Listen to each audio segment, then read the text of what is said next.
चलिए आज सीखते हैं कि आसमानी बिजली के कारण जो हमारे सीलिंग फैन में फॉल्ट हो जाता है तो उसको किस तरह से हम रिपेयरिंग करके बनाएंगे और क्या रीज़न होता है कि ऐसा हो जाता है। तो सबसे पहले जान लीजिए कि अक्सर बरसात के मौसम या मौसम ख़राब होने की वजह से जो आसमान में बिजली कड़कता है उससे होता क्या है कि कुछ पलों के लिए हमारे घरों में बिजली न रहने के कारण भी लाइट आ जाता है, तो हमें शायद ऐसा लगता है कि इसमें बिजली आ गया, लेकिन ऐसा कुछ भी नहीं होता है। तो देखिए, इस रीज़न को जानने के लिए सबसे पहले चलते हैं आगे वीडियो में। तो देखिए होता क्या है कि अक्सर बरसात के समय में और मौसम ख़राब होने के वजह से जो बिजली कड़कता है तो उस टाइम हम लोग करते क्या हैं कि घर में जो सीलिंग फैन वगैरह लगा हुआ रहता है उसको ऑफ़ करना भूल जाते हैं। ऐसा अक्सर गाँव देहात में भी होता है, क्योंकि आदमी यह भूल जाता है कि मतलब मेरा घर का लाइट ऑन है या ऑफ़ है। तो सबसे पहले क्या है कि जैसे ही मौसम ख़राब होता है तो घर में जो ये मेन एमसीबी लगा हुआ रहता है या मेन स्विच लगा हुआ रहता है, इसको हम अगर ऑफ़ कर देते हैं तो मेरा कुछ भी नुकसान नहीं होता है। अगर यह ऑफ़ करना हम भूल जाते हैं तो मेरा कुछ नुकसान हो जाता है। तो देखिए, अगर इस तरह से अगर आपके पास फॉल्ट आए तो उसको कैसे बनाना है वह मैं आज आपको बतला देता हूँ। क्योंकि यह देखिए मेरे पास एक आकाशीय बिजली के मारा हुआ पंखा आया है, तो चलिए इनको भी देखते हैं कि कैसे बनाना है। तो देखिए, हमने इसको गौर से देखे हैं तो इसमें जो ये लूप निकला हुआ है तो इसको देखते हैं कि एक लूप मेरा स्पार्किंग कर गया है और एक घर में मेरा फॉल्ट हो गया है। तो सबसे पहले क्या करेंगे कि हमको सीरीज लैंप से चेक करना है।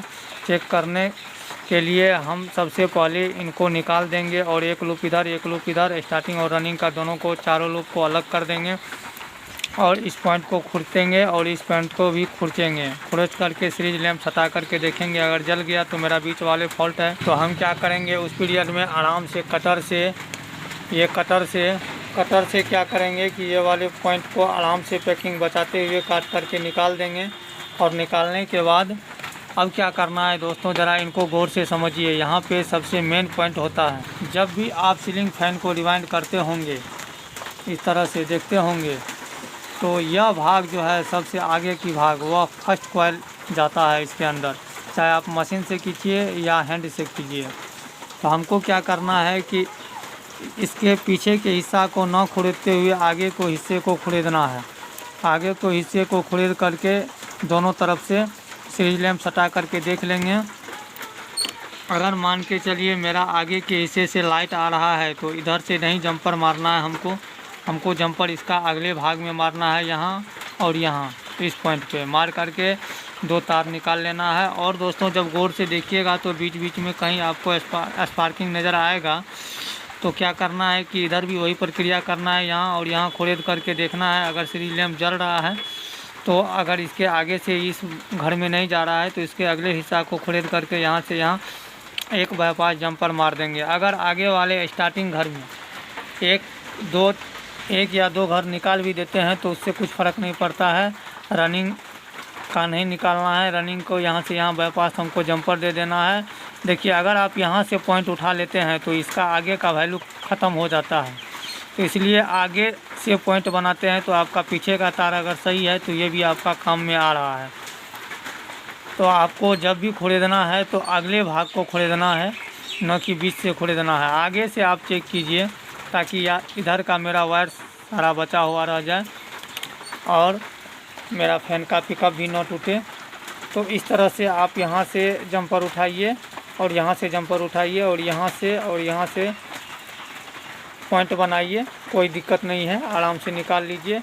3 लूप के जगह आप 4 लूप निकाल करके सीरीज से अच्छी तरह से चेक कर लीजिए। अगर बराबर करंट मिल रहा है तो आपका फ़ैन 100% चलेगा और आपको ये पूरी रिवाइंड नहीं करना पड़ेगा। मामूली सा फॉल्ट आकाशीय बिजली के कारण हो जाता है, तो इसके लिए आप आराम से पंखे को रिपेयरिंग करके बिना कॉइल बदले चला सकते हैं और 100% चलेगा। ऐसा मैं कई पंखे को बनाया हूँ और सालों साल चलता है, क्योंकि एक घर हमने कई पंखे में काट करके 1 या 2 घर भी देखा हूँ। स्टार्टिंग पॉइंट में कोई भी फ़र्क नहीं पड़ता है, पंखे अच्छा घूमता है और हवा भी तेज़ देता है।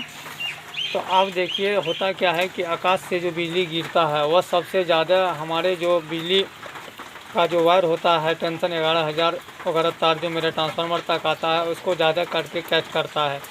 इसलिए जब भी आप घर में मौसम ख़राब हो तो आप मेन स्विच को ऑफ़ कर दीजिए, तो आपका ये नुकसान होने से बच जाएगा, क्योंकि आजकल इन्वर्टर वगैरह में भी फॉल्ट बिजली के कारण हो जाता है।